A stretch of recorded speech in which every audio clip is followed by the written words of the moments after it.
amateka ye. Munyemerere tugaruke ku mateka ya Ngoma twirengagije ibyabaye n'ibiri kuvugwa, cyane ko benshi bari kugaruka bagahamya ko uyu mugabo ashobora kuba atitabye Imana.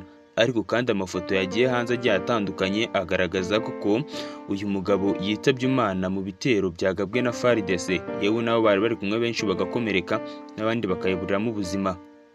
Ngoma azwi cyane kumwe mu bayobozi bakuru b'umutwe wa March 23, aho yabaye umuvugizi mu bya gisirikare cyawo mu bihe by'intambara bigiye bitandukanye, by'umwihariko zabereye mu burasirazuba bwa Repubulika ya Demokarasi ya Kongo. Amavuko n'ubuzima bwe hambere abenshi babishidikanyaho, ariko kandi amakuru ngiye kugezaho twayikuriye kuri Wikipedia. Aya ni amakuru nyir'ubwite we aba yaritangiye. Ubusanzwe ubundi avuka mu majyaruguru y'igihugu cy'u Rwanda, akavuka mu mwaka w'1974. Kugeza ubu ngubu yari umugabo w'imyaka 52. Papa we yitabye Imana mu mwaka w'1986. Icyo gihe ubuzima bwatangiye kugorana bitewe n'uko iwabo nta wundi muntu n'umwe wari ufite akazi. Ise niwe wakoraga gusa, nyina we yirwaga mu rugo yita ku bana. Ubwo nyina rero yamaraga kwitaba Imana byatangiye kugorana. Benshi banavuga ko kuko amateka bigaragaza muyomba we ari waje kumujyana muri Kongo akamurererayo, bikarangira yisanze afite n'ubwenegihugu bwa Kongo. Amavuko n'ubuzima bwe hambere, amasoko atandukanye avuga ko yavukiye mu majyaruguru y'u Rwanda, afite inkomoko mu ntara kandi ngo ya Kongo Central muri Kongo, bitewe n'uko ariho yakuriye. Yize amashuri ye abanza ku kigo cya Kiyebe, anakurira Imbanza-Ngugu, ari naho yize segonderi, agace kari hafi ya kilometero 150 gusa uvuye Kinshasa. Aha yahize segonderi, yiga ibijyanye n'ubukungu, amateka ndetse n'ubumenyi bw'isi, ubwo ni economy, history ndetse na geography. Raporo zitandukanye zirimo iza United Nation zigaragaza ko yari afite imyaka 50, ariko kuba bizi neza nuko yabyitangarije kugeza ubu yari umugabo w'imyaka 52. Nubwo atakundaga kuvuga ku buzima bwe bwite, bamwe mu bamuzi bavuga ko yari afite abana 4 nubwo wategeze abyitangariza. Uruhare rwe muri M23, Ngoma yabaye umwe mu bantu bavugaga rikijyana mu bitangazamakuru, by'umwihariko ahagarariye M23 mu gihe cy'imirwano n'ingabo za leta ya Congo, Armed Forces of the Democratic Republic of Congo. Uyu mugabo yaramenyekanye cyane bitewe n'amagambo yagiye avuga ndetse n'amagambo yakoreshaga akababaza benshi mu bayobozi b'iki gihugu. Ukuboza 2022 Kibumba, ahangaho ubundi niho yamenyekaniye, yewe n'abantu benshi batangira kuvuga ko ari umugabo ushobora kuba afite indangagaciro zihamye.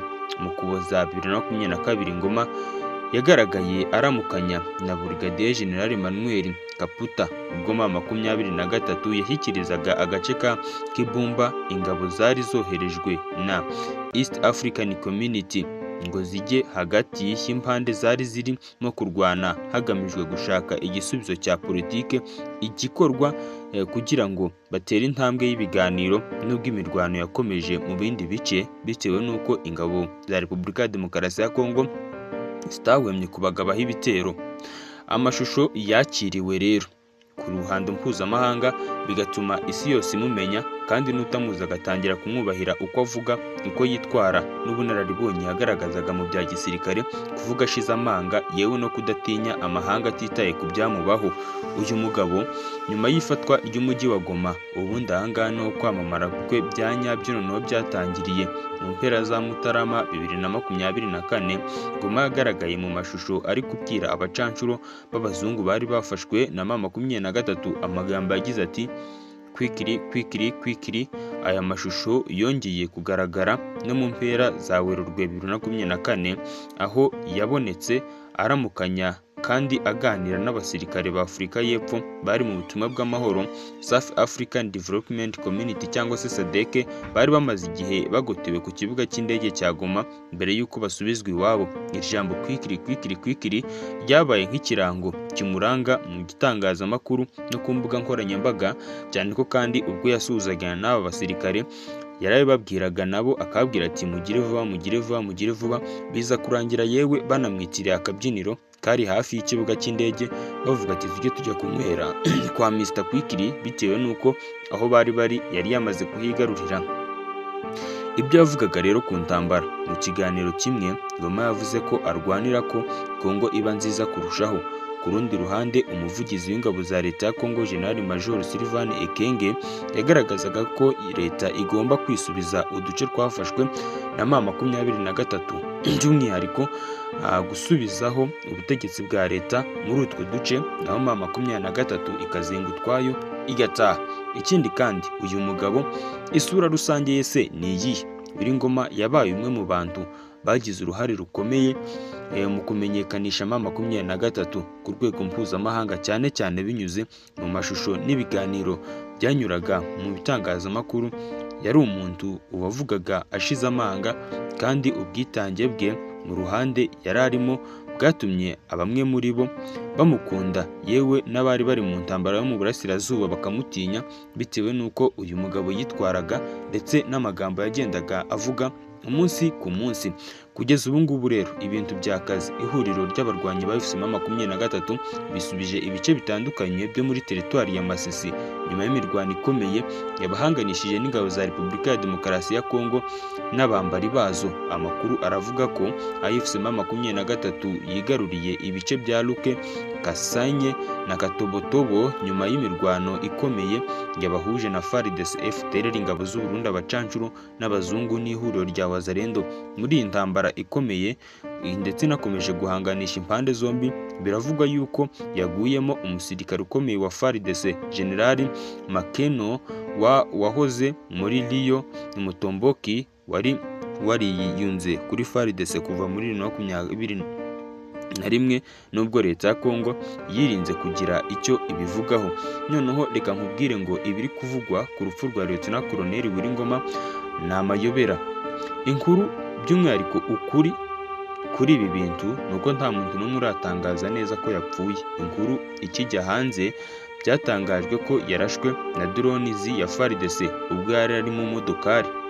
Nyuma y'amasaha makeya hasohotse andi makuru avuga ko atarashwe na drone ari mu modoka, ko ahubwo yari ari mu nzu iwe. Amakuru Mutesi Scovia yagaragaje yavuze ko yagerageje kumenya byinshi, gusa ngo ntaragera ku nkuru neza. Avuga ko yabashije abaturage maze bamubwira ko mbere y'uko inzu ya Lieutenant Colonel Ngoma iraswa bari babonye imodoka ye ihari kandi nawe yari ahari. Gusa nyuma yo kuraswa kw'inzu ye mu gitondo nta modokari abaturage bari bakibona.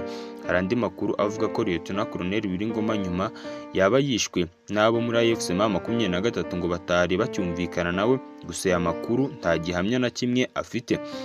Ibinyamakuru bikomeye bikora kuri iyi ntambara muri Repubulika ya Demokarasi ya Kongo, Lieutenant Colonel Ngoma ngo yishwe, gusa abakurikiranira hafi umuryango we bavuga ko umugore we Bahati yatangaje ko atapfuye. Kugeza ubu M23 nta kintu iratangaza kuri iyi nkuru, niba koko yaranapfuye cyangwa se akiri muzima. Igikorwa ni ukuvuga ndetse abaceceka bagaceceka, ndetse n'abaca amarenga bakagomeza kuyaca. Ikindi gusa ni uko M23 iri kuza igatangaza ko hari ikintu kibi cyabaye, gusa ntirerura ngo ivuge nyirizina icyo kintu ari ikihe. Benshi ntibemera ko Lieutenant Ngoma yapfuye, abandi bategereje icyo M23 itangaza ndetse n'umuryango we, gusa nta n'umwe